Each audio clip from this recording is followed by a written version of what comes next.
a otro tema. La Cámara de Diputados aprobó el proyecto que establece la mayoría de edad, los 18 años, como un requisito esencial para contraer matrimonio.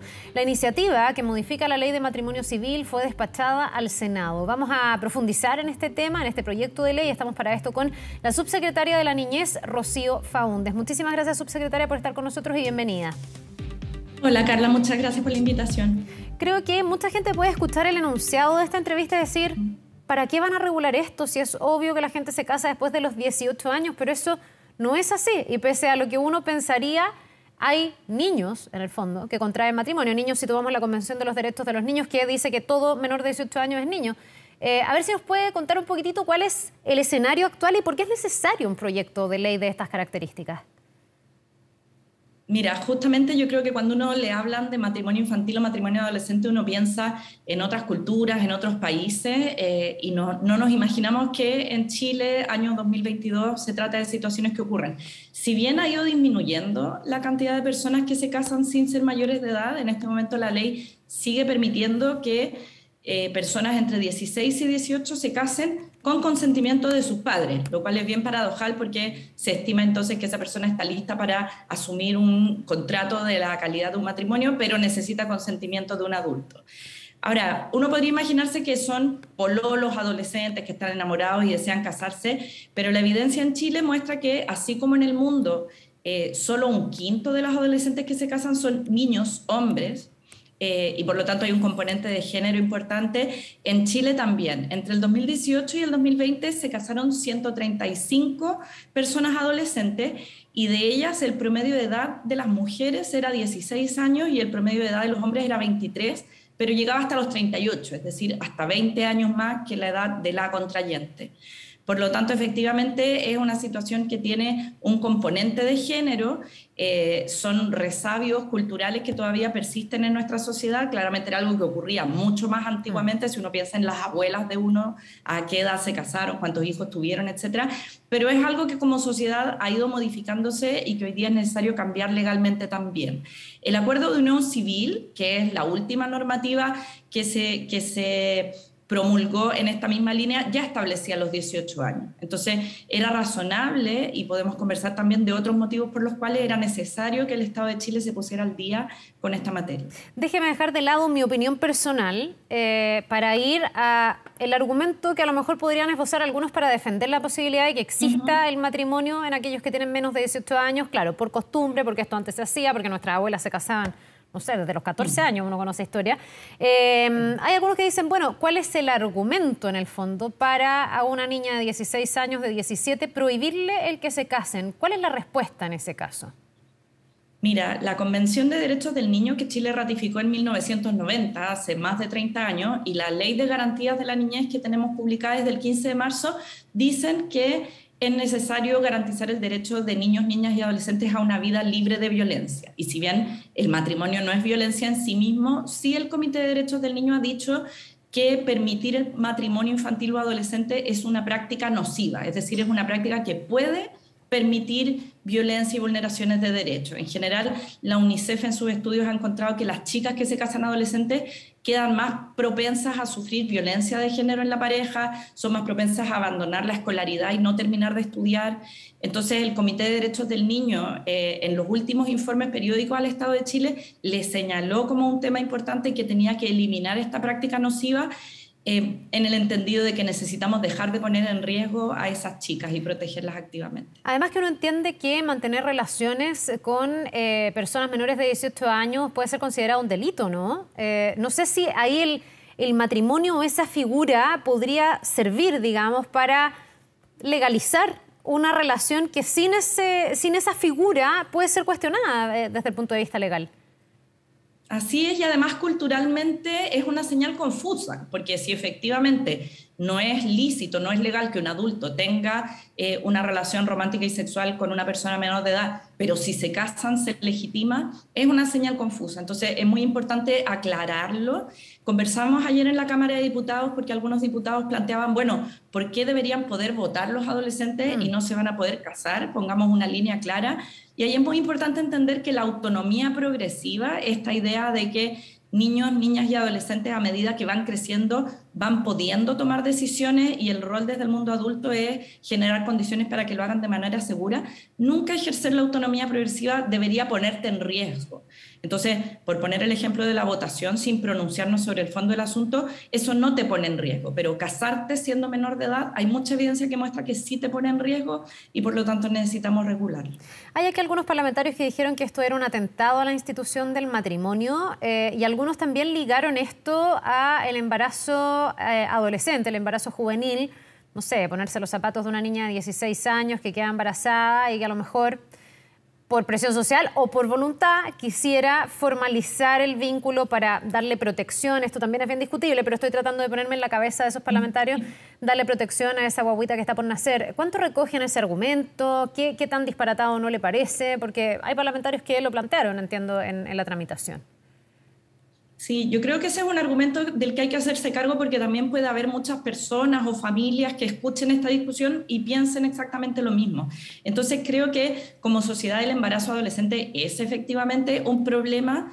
La pregunta es si la herramienta para prevenirlo o para proteger a las chicas que tienen embarazo adolescente es efectivamente casarse con ese adulto que muchas veces tiene una relación de agresión o de abuso con ese adolescente. Entonces, hay otras conversaciones que tenemos que tener de política pública. Está la discusión sobre educación sexual integral, por ejemplo, que la misma Ley de Garantías y Protección Integral de Derechos de la Niñez señala que es deber del Estado en general una estrategia de educación sexual de carácter integral que entre muchos otros efectos o consecuencias debería tener la reducción del embarazo adolescente. Entonces, estamos de acuerdo en el problema, lo que no estamos de acuerdo es que esta sea una medida efectiva para la protección de niños, niñas y adolescentes que necesitan un cuidado prioritario y reforzado por el momento del ciclo vital en el que se encuentran. Ahora, gente más antigua, digamos, podría a lo mejor escucharla y preguntarse cuál es esa evidencia a la que usted muchas veces alude, subsecretaria, que dice que el casarte joven te expone, sobre todo a las mujeres, a un escenario de abuso y de maltrato, porque habrá, no sé, abuelas que no fueron hasta ahora, y a lo mejor gente de nuevas generaciones también, pero no es lo mayoritario, que digan, bueno, pero es que yo me casé a los 16 y a mí nadie me maltrató, al revés, yo lo hice feliz. Había también un tema cultural de obligar un poquitito el matrimonio antes y a lo mejor ahí sí se daban esas dinámicas, pero alguien podría decir, yo me casé a los 16 y fui súper feliz. ¿Por qué presumen que eso va a ser parte de un abuso persistente contra, en este caso, sobre todo las mujeres? ¿Cuál es esa evidencia? A ver si me puede contar un poquitito sobre los estudios que se han hecho. Sí, estudios en Chile tenemos muy poco. Como yo decía, está este dato de la cantidad de matrimonios realizados el 2018 al 2020 que los pidió la Defensoría de la Niñez al registro civil. Y ahí ya teníamos una primera pista que es esta diferencia de edad. Cuando tú estás hablando de personas de 16 años, mujeres, que se casan con hombres adultos, que pueden llegar hasta los 38 o 40 años, estamos hablando de entrar al vínculo matrimonial en una marcada situación de asimetría.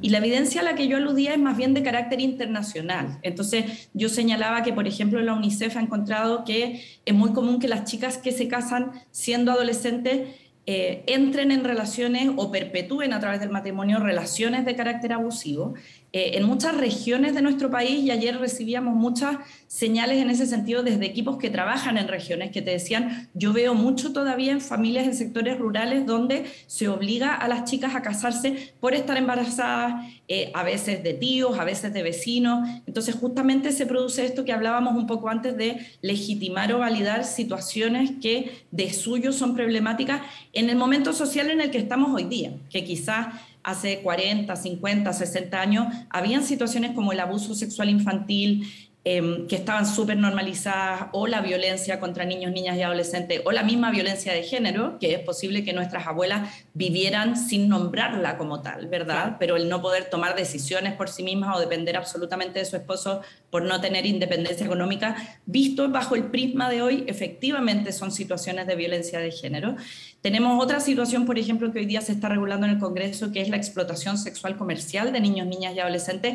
Quizás hace 30 años habríamos hablado de prostitución infantil y habríamos dicho que una chica de 15 años quiera comerciar con su cuerpo sexualmente es válido porque es su decisión, y hoy día tenemos otro momento cultural, tenemos una Convención de Derechos de la Niñez que el Estado de Chile ha asumido un compromiso en términos de reforzarla a nivel nacional, que nos señalan que, como tú decías al inicio, una persona hasta los 18 años está en una categoría de especial protección, que son niños, niñas y adolescentes, por lo tanto no podemos equipararlo a lo que es el consentimiento o lo que alguien siendo adulto podría libremente decidir. Subsecretaria, me sigue generando como interés, curiosidad respecto de los datos y los estudios. Me hace mucho sentido lo que usted dice, de la evidencia además que puede haber en el mundo.